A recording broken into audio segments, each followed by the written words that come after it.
Today we're going to explore the rounded top, or the distribution top you might want to call it. And the idea here is pretty simple.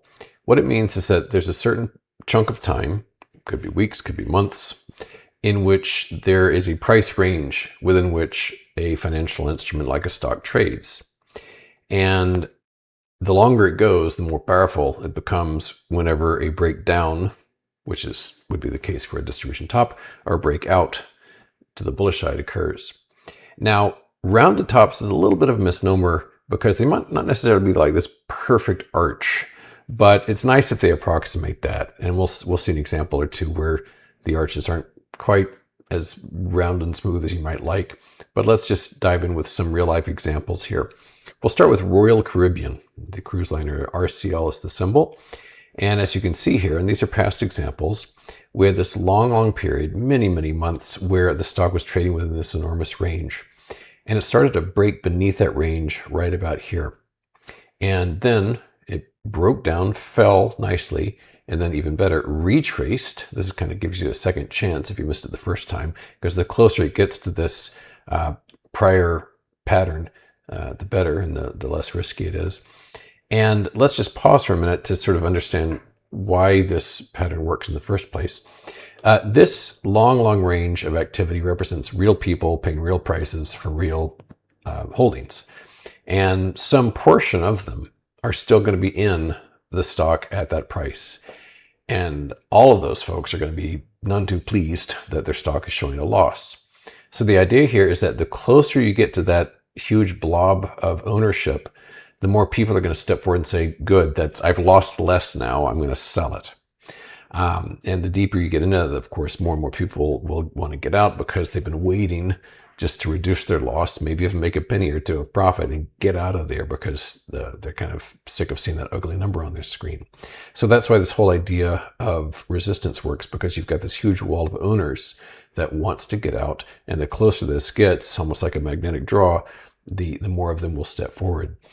So that's why the retracement exhausts itself, because you get up here with the new buying that's going on and you sort of run out of buyers, or at least the sellers overwhelm the buyers and you start to get the fall again. And in this case, you can see that we really started to fall hard on this.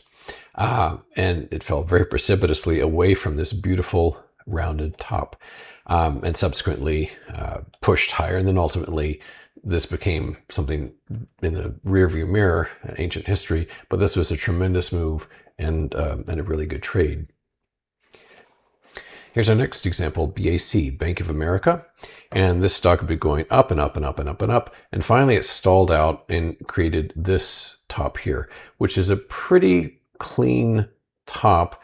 A little bit herky-jerky here, but it did ultimately break down like so. Got beneath the support zone, and in this instance fell tremendously, as you can see. So we fell and had this whole series of lower lows and lower highs, as in each instance it tried to do a counter trend push, and then, as I mentioned before, you get more sellers than buyers are that support it, and then the selling resumes. So this was a very violent fall. In a similar fashion, we have here, this is also drawn from the Great Financial Crisis, the COF, Capital One.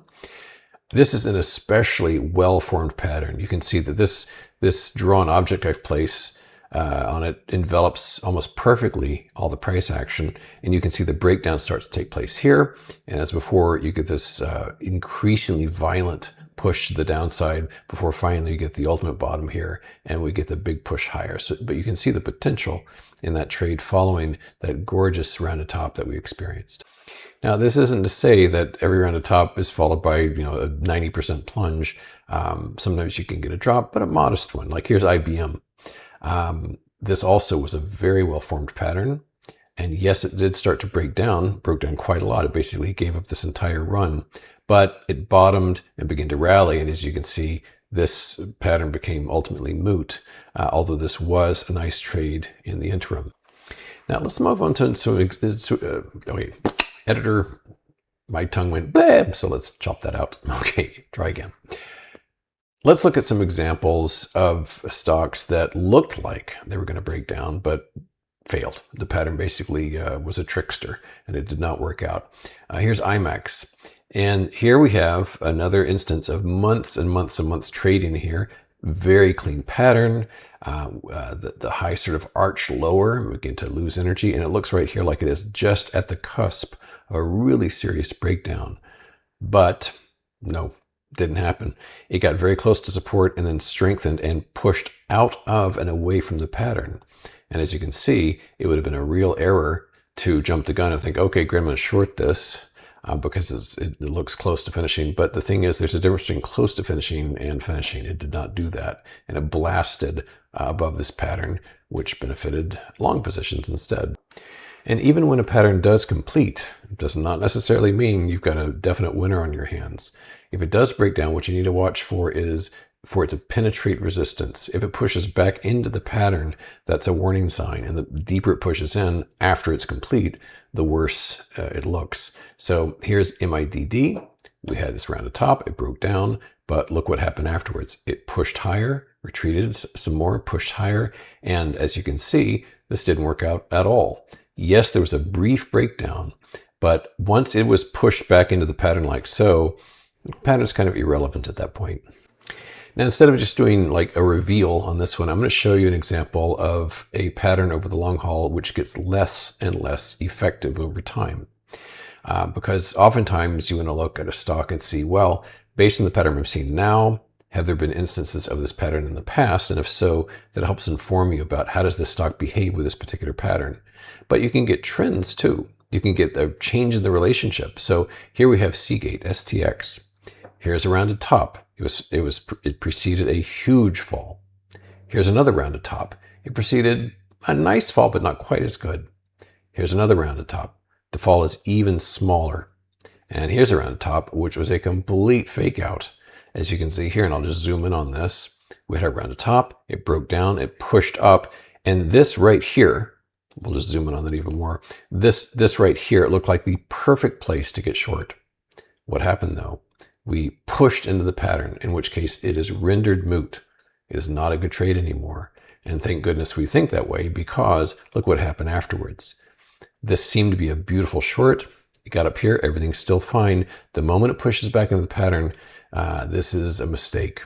And that was followed by a multi 100% blast higher. Here's another good example with the granddaddy of them all, ETFs, the spider. Here's a rounded top, big fall followed. Here's another rounded top, an even nicer fall followed. More recently though, we zoom in to what had been taking place here. A little daintier top here, but still extremely clean.